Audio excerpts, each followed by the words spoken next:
Hello guys, today ituturo ko sa iyo how to stay awake your character miners.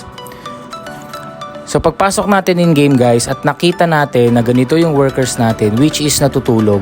Nangyayari ito kapag matagal tayong hindi nakahawak or nakatutok sa unit natin. So tinatawag natin na away from keyboard. So don't worry guys kasi meron tayong solusyon dyan. Ito yung tinatawag nating drinks or yung pinaka energizer nila. So naka-indicate dito guys kumpara sa new usage niya, each drink provides a boost to the workers or stamina. So click lang natin guys yung workers and then click natin yung store, makikita natin dito yung choices ng energy drink natin. So guys, we have solo and we have the duo. So for the solo, we have number of days which is 1 and for the duo, number of days which is 3. So click lang natin guys yung value niya.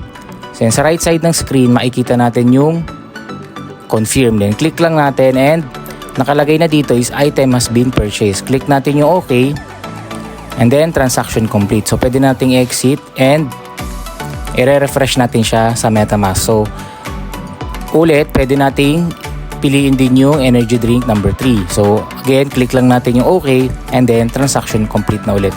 So zoom in lang natin yung camera guys. So yan, makikita na natin dito, pwede na natin siya i-refresh. So from natutulog, ayan guys, kitang-kita natin, nag-activate na ulit yung mga workers natin.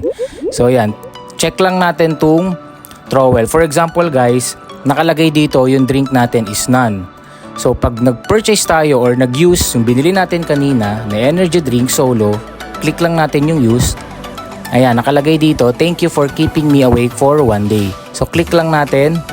Ayan, so guys from none, yung drink natin, nagkaroon na siya ng energize. So, remaining time natin is 6 hours and 57 minutes. So, exit lang natin ulit. Then, next tayo dito sa solo. Kaya, nag-activate na ulit siya. Thank you for keeping me awake for 1 day. So, yun lang guys. See you on our next video.